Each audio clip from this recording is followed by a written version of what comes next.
অধিকাংশ মায়েরই একটি কমন কমপ্লেন থাকে, বাচ্চা মাছ মাংস খেতে চেলেও তাকে সবজিটা কোনোভাবেই খাওয়ানো যায় না। কিন্তু বাচ্চার সঠিকভাবে বেড়ে ওঠার জন্য সবজি অনেক গুরুত্বপূর্ণ একটি খাবার। তার খাবারে অবশ্যই প্রতিদিন কোনো না কোনো সবজি অ্যাড করতেই হবে।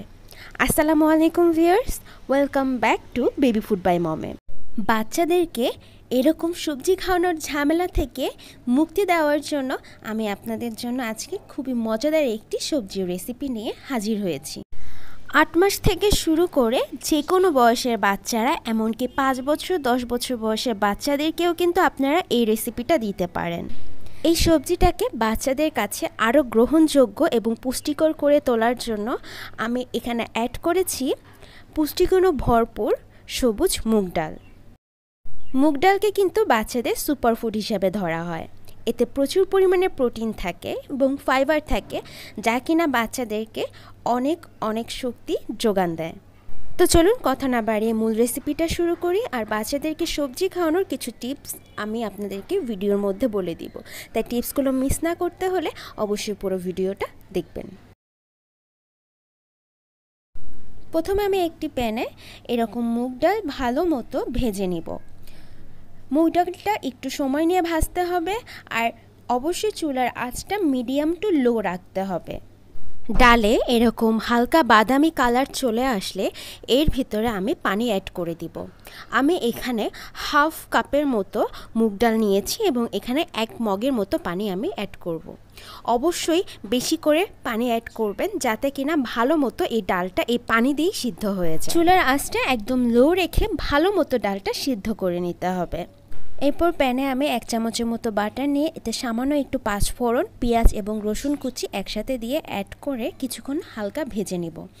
আপনারা চাইলে এখানে তেল বা ঘি ব্যবহার করতে পারেন। আর 5 ফোড়নটা দিলে এখানে সবজিটা খেতে একটু বেশি মজা লাগে এবং খুব সুন্দর একটা স্মেল আসে। আমি সাধারণত আমার বাচ্চার সবজি রান্না করলে এর ভিতরে সামান্য একটু 5 ফোড়ন দেওয়ার চেষ্টা করি, তাতে খুব সুন্দর একটা ঘ্রাণ আসে এবং বাচ্চারা খেতেও খুবই পছন্দ করে। এরপর আমি এখানে আমার পছন্দ মতো সবজি অ্যাড করে দিব। আপনারা চাইলে যে কোনো ধরনের সবজি নিতে পারেন। আমি এখানে মটরশুঁটি, আলু, ঢেঁড়স এবং গাজর অ্যাড করেছি। তারপর এতে আমি প্রয়োজন মতো লবণ এবং হলুদ গুঁড়ো দিয়ে দিব। আপনার বাচ্চার বয়স 1 বছরের কম হলে আপনারা চাইলে লবণটা স্কিপ করতে পারেন। আমি সাথে এখানে সামান্য একটু ধনিয়া গুঁড়াও অ্যাড করেছি। সবজিটা ভালো মতো আমাকে কিছুক্ষণ একটু কুক করতে হবে, তাহলে সবজিতে যে কাঁচা স্মেলটা থাকে সেটা চলে যাবে এবং সবজিটা খেতেও কিন্তু অনেক টেস্টি হবে।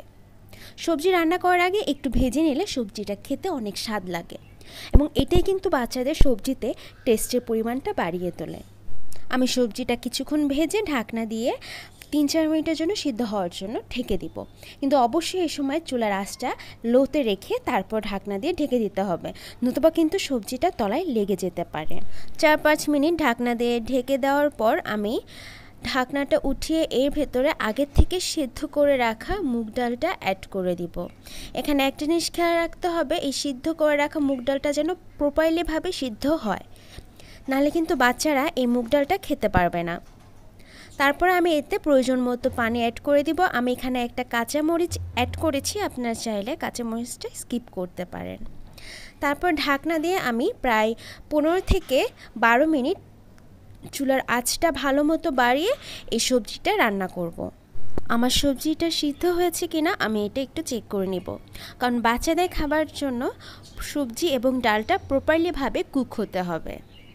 সবজি এবং ডাল ভালো মতো রান্না হয়ে গেলে আমি চুলা থেকে নামিয়ে একটি বাটিতে সার্ভ করে নিব। হঠাৎ করে সপ্তাহে 1 দিন 1 বেলা বাচ্চাকে সবজি দিলে কিন্তু সে সবজিটা খেতে যাবে না। তাই তাকে সবজি খাওয়ানোর অনেক সহজ একটি উপায় হচ্ছে প্রতিদিন 1 পদ বা 2 পদ সবজি বাচ্চাকে আস্তে আস্তে খাওয়ানোর চেষ্টা করতে হবে। এবং বাসায় অবশ্যই বড়দেরকেও সবজি খাওয়ার অভ্যাস গড়ে তুলতে হবে, কারণ বাচ্চারা কিন্তু অনুকরণ প্রিয়। আপনাকে সে যা খেতে দেখবে তাই কিন্তু সে সহজভাবে গ্রহণ করবে। বাসায় অবশ্যই সবজিটা এভাবে রান্না করার চেষ্টা করবেন। দেখবেন যেসব বাচ্চারা সবজি খেতে পছন্দ করে না তারা কিন্তু এই ডালের জন্য এই সবজিটা খুবই মজা করে খাবে। চাইলে আপনারা এখানে মুরগির গোস্তটাও কিন্তু অ্যাড করতে পারেন। সেক্ষেত্রে যখন রসুন আর পেঁয়াজ ভাজবেন তখন মুরগির গোস্তটা হালকা একটু ছোট টুকরো করে ভেজে তারপরে বাচ্চাকে এই সবজির ভিতরে অ্যাড করে দিবেন। আরও কিছু আইটেম ইউজ করে এই সবজিটাকে আরও পুষ্টিকর হিসাবে কিন্তু বাচ্চার সামনে পরিবেশন করা যায়। তো আজ এই পর্যন্তই। ইনশাআল্লাহ আবারও সামনে হাজির হব নতুন কোনো রেসিপি নিয়ে। ততদিন পর্যন্ত ভালো থাকবেন। আর রেসিপি সম্পর্কিত কোনো প্রশ্ন থাকলে অবশ্যই আমাকে কমেন্ট বক্সে জানাবেন। আল্লাহ হাফেজ।